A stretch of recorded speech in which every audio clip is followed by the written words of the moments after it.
Hi there, this video is going to give you an introduction as to how to identify supply and demand levels in the foreign exchange markets. Now, a supply level is simply a level where there's a lot of buy orders, and a demand level is simply a level where there's a lot of sell orders. So I've got the pound US dollar pair in front of me here. And what you want to look for is, so you see this kind of area here, you see this strong reaction from this sort of basing area here. You've had a rally, base, rally, and this fresh rally represents a strong area of demand in the market.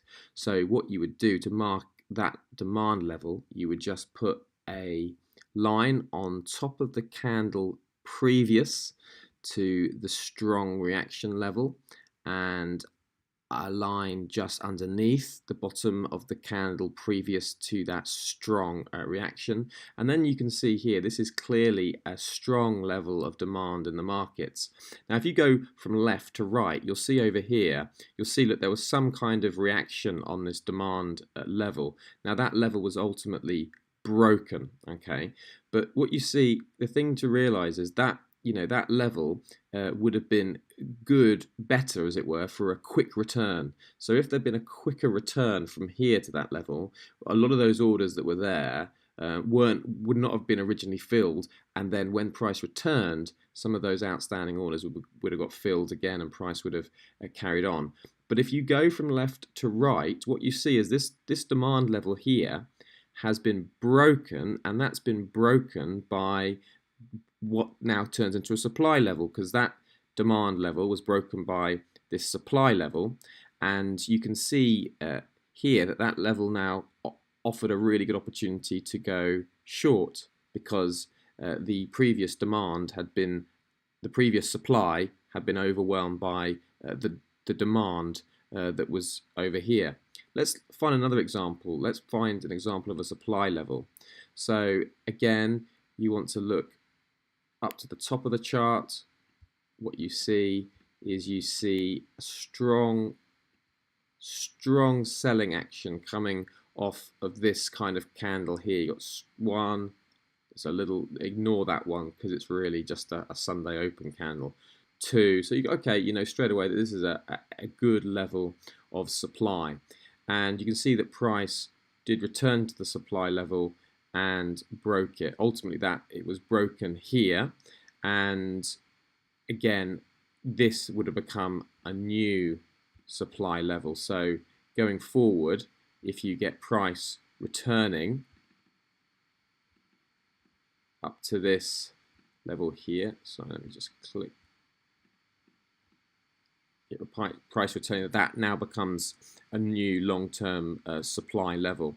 And you can see, they're all through the markets. But what you want to look for is the strong reaction. So another supply level would have been here.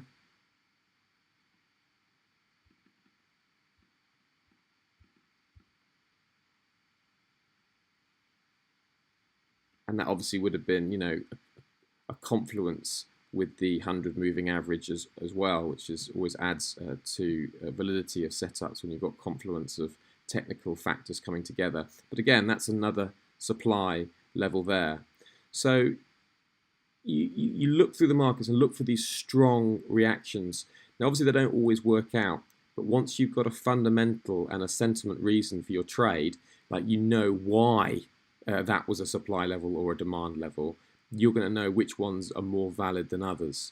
So that's just a brief introduction to supply and demand levels. Look for strong reaction, and that strong reaction then becomes an area. Like you can look even here in this area up here, you see you have strong reaction, you have a rally, but then it bases, and then it rallies again.